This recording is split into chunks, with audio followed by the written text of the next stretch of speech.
تمام دنیا کو جس نے لپیٹ میں لیا ہوا ہے، اس نے ہمیں وہ سبق سکھا دیا ہے جو کہ ہمارا دین بھی ہمیں سکھاتا ہے کہ صفائی نصف ایمان ہے۔ آج دنیا میں جتنی ریسرچ ہو رہی ہے اس سے یہ ثابت ہو رہا ہے کہ اپنے آپ کو صاف رکھنا اور اپنے ماحول کو صاف رکھنا، اس سے اس قسم کی وبا جو ہے وہ نہ صرف رکتی ہے بلکہ پھیلنے سے ختم ہوتی ہے۔ تو یہ ہمارا دینی اور اخلاقی فرض بھی ہے، اور ہم سب کو کی ضرورت بھی ہے کہ ہم اپنے آپ کو بھی صاف ستھرا رکھیں، ہاتھ دھوئیں اپنے، اور اپنے ماحول کو بھی صاف رکھیں، اور اس کے ساتھ ساتھ ہم احتیاط بھی کریں، کیونکہ اگلے آنے والا جو ہفتے 10 دن ہے یہ پاکستان کے لیے بڑے اہم بھی اور خطرناک بھی ہیں اس وبا کے حوالے سے۔ تو ہمیں ضرورت ہے کہ گھروں میں رہیں اور غیر ضروری طور پر گھروں سے باہر نہ نکلیں۔ میں آج آپ کو بتانا چاہتا تھا کہ ہماری منسٹری آف کلائمیٹ چینج جو ہے وہ اس تمام پلان کے تحت کیا کنٹریبیوٹ کر رہی ہے، اور ہماری جو حکومت ہے جس نے ایک بڑی مربوط پلاننگ کی ہے اس وبا کے ساتھ ڈیل کرنے کے لیے، اس کے 3 حصے ہیں۔ پہلا حصہ ہے پریونشن، کہ اس کو کیسے روکا جائے۔ دوسرا حصہ ہے اس کا میٹیگیشن، کہ جہاں پر یہ ہو گئی ہے وہاں پر اس کو مزید پھیلنے سے کس طریقے سے روکا جائے۔ اور تیسرا اس کا حصہ ہے ریکوری کا، کہ جہاں پر یہ ہو گئی ہے اس کی میٹیگیشن ہو گئی تو اس کے بعد جو نارملسی ہے اس میں کس طریقے سے واپس جانا ہے۔ اب پاکستان کے مختلف حصے جو ہیں وہ ان تینوں سٹیجز کے اوپر مختلف جگہ پہ ہیں۔ کہیں پہ ہم صرف پریونشن پہ زور دے رہے ہیں، کسی جگہ پر جہاں پر پاکٹس نکل رہے ہیں جہاں پر یہ ہو رہی ہے وبا، ادھر میٹیگیشن اسپیکٹ جو ہیں وہ زیادہ امپورٹنٹ ہیں۔ اور اوور آل پاکستان کے اندر بھی جو ریکوری کا ایلیمنٹ ہے، آج بھی پرائم منسٹر صاحب پشاور گئے ہوئے ہیں، اور وہ جو احساس پروگرام کا سارا کانسیپٹ ہے وہ ریکوری کی طرف لے جانے کے لیے، کہ اس کے جو اثرات آ رہے ہیں ہماری اکانومی پہ، ہماری صحت پہ، ان سے کیسے نکلنا ہے پاکستان میں باہر۔ تو ہماری منسٹری نے یہ national disaster risk management fund ہے، جنرل صاحب بیٹھے ہوئے ہیں، یہ اس کو ہیڈ کرتے ہیں۔ تو جب یہ وبا آئی شروع میں تو سب سے پہلا جو رسپانس تھا وہ NDRMF کی طرف سے دیا گیا، اور امیجیٹلی ایک پروجیکٹ بنا کے اس کو اپروو کرایا گیا، اور ریکارڈ ٹائم کے اندر وہ فنڈنگ جو ہے وہ ریلیز کی گئی۔ یہ 8 ارب روپے کی فنڈنگ تھی جو کہ NDRMF نے ریلیز کی NDMA کو، نیشنل ڈیزاسٹر مینجمنٹ اتھارٹی جو ہے، اور اس کے ذریعے ہم نے بہت ساری چیزیں جو ہیں وہ چائنا سے اسی وقت بک کر لیں، اور آج وہ ان کی پہلی کھیپ جو ہے وہ پاکستان میں پہنچ چکی ہے۔ اس کے اندر بہت سارے ایسی چیزیں جو کہ پاکستان میں کم ہو رہی تھیں اور وہ ارجنٹلی ریکوائرڈ تھیں، اور اسی لیے اس پہ بڑا کوئک ایکشن ریکوائرڈ تھا۔ تو میں جنرل صاحب کو بھی مبارکباد پیش کرتا ہوں کہ انہوں نے 24 گھنٹے کے اندر یہ پروجیکٹ اپروو کرا کے اس کی فنڈنگ کو ریلیز کرایا، اور اسی کی وجہ ہے کہ آج اس کی پہلی کھیپ پاکستان میں پہنچی ہے، جس کے اندر ہمارے جو آج کھیپ پہنچی ہے پہلی، اس کے اندر 50 موبائل ایکس رے مشینز ہیں، 1 لاکھ PCR کٹس ہیں جو کہ چیک کرتی ہیں کرونا وائرس کے، چیکنگ کا کٹ ہوتی ہے، 1 لاکھ جو ہے یہ ماسک ہیں N95 کے،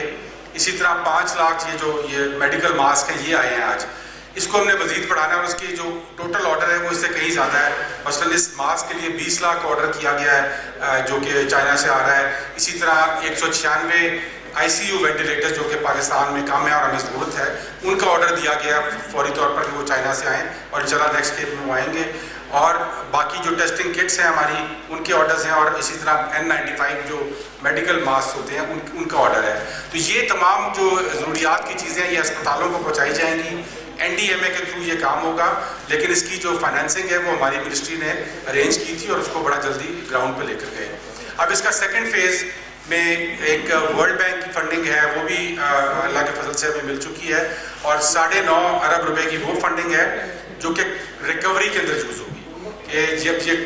انشاءاللہ ہم نے کورونا سے جب باہر آنا ہے تو اس پہ جو ہمارے اکانومی کے اوپر ہٹ ہوگی تو اس کو کیسے ہم نے ڈیل کرنا ہے، اس کے ساتھ اس میں نوکریاں ہم نے پیدا کرنی ہیں، اور مختلف ہمارے جو پروجیکٹس اپنے چل رہے ہیں ان کو ہم نے اپ اسکیل کرنا ہے تاکہ زیادہ سے زیادہ لوگوں کو روزگار مل سکے پروجیکٹس کے ساتھ۔ ہمارے پرائم منسٹر عمران خان صاحب کا بھی اس وقت یہی ویژن ہے کہ ہم فوکس رکھیں کہ زیادہ سے زیادہ ہم نے روزگار پیدا کرنی ہے اپنے ان لوگوں کے لیے جو اس وقت روزگار سے باہر ہوئے ہوئے ہیں، مجبور ہیں۔ تو یہ انشاءاللہ جو 9.5 ارب روپے ہیں یہ اس کے لیے خرچ ہوں گے، اس کے پروجیکٹس بن رہے ہیں، اور جو 8 ارب پہلا کھیپ تھی وہ دے دی گئی ہے NDMA کو، جس کے ذریعے گراؤنڈ پہ آج پہلی کھیپ کرنا سے پہنچ گئی ہے۔ تیسری میں جو بات کرنا چاہ رہا تھا وہ بڑی امپورٹنٹ یہ ہے کہ ہمارا جو سب سے بڑا پروجیکٹ چل رہا ہے وہ 10 بلین ٹری سونامی کا پروجیکٹ ہے، اور یہ سیزن تھا اس وقت پلانٹیشن کا. جب شروع میں لاک ڈاؤن کیا گیا تو اس کو بھی بند کر دیا گیا تھا اور وہ ایکٹیویٹی روک دی گئی تھی. لیکن اس کے بعد میں نے پرائم منسٹر صاحب سے بات کی اور انہوں نے ہنگامی بنیادوں پر اس ایکٹیویٹی کو دوبارہ کھلوایا اور آج اللہ کے فضل سے تقریباً 65,000 لوگ جو ہیں وہ اس کے اندر ڈیلی ویج کے اوپر کام کر رہے ہیں. یہ فیلڈز کے اندر ہیں, رورل ایریاز کے اندر ہے زیادہ, نرسریز کی گروتھ کے اوپر ہیں, پلانٹس جو لگا رہے ہیں وہ مزدور ہیں, اس کے ساتھ ساتھ جو نگہبان ان پلانٹس کی حفاظت کر رہے ہیں, ان کو پانی دے رہے ہیں. یہ تمام جابز ہیں. تقریباً 500 سے 600 روپے دہاڑی پر یہ جاب ہے اور یہ اس وقت 65,000 جابز جو ہیں جن کو گرین جابز کہتے ہیں ان دہاڑی دار مزدوروں کی جن کو اس وقت ضرورت تھی اس پروجیکٹ کے تحت پیدا کیا گیا ہے. تو یہ شو بھی یہ کرتا ہے کہ ہمارا یہ پروجیکٹ نہ صرف درخت اگانا کا مقصد نہیں ہے. درخت جب آپ اگائیں گے اس میں آپ کی گرین جابز پیدا ہوں گی اور ان درختوں سے آپ کی آمدن بھی آئے گی. اسی طرح دوسرا اسپیکٹ اس میں ہم نے زیادہ فوکس رکھ دیا کہ ایک تو جابز کہ زیادہ سے زیادہ لوگوں کو جابز ملے اس کے اندر اور ان کو ڈبل کرنے کے لیے میں نے کہہ دیا کہ تمام پروونسز میں جتنے ڈیلی ویجر جابز ہیں ان کو ڈبل کر دیا جائے اور اس ایکٹیویٹی کو بڑھایا جائے. اور سیکنڈلی اس کا یہ ہے کہ اس میں زیادہ سے زیادہ فروٹ ٹریز لگائے جائیں. فروٹ ٹریز اس لیے کہ وہ تھوڑا مہنگا ضرور پڑتا ہے لیکن اس کا فائدہ یہ ہے کہ وہ جب درخت لگ جاتا ہے تو اس سے پھل بھی آئے گا, آمدن کا ذریعہ بھی بنے گا. آنے والے دنوں میں ہمیں نہیں پتہ اکانومی کس طرف جا رہی ہے دنیا کی, اس لیے یہ ایک سیکیور ذریعہ بنے گا اور انشاءاللہ اس پروجیکٹ کے ذریعے ہم اس قومی مہم میں اپنا حصہ بھی ڈال رہے ہیں اور اس میں انشاءاللہ ایک پازیٹیو اور بڑی سالڈ کنٹریبیوشن جو ہے وہ انشاءاللہ کر رہے ہیں. آخر میں یہ بات کرنا چاہتا ہوں کہ کووڈ-19 نے ایک نیا دنیا کا نقشہ پیش کر دیا ہے.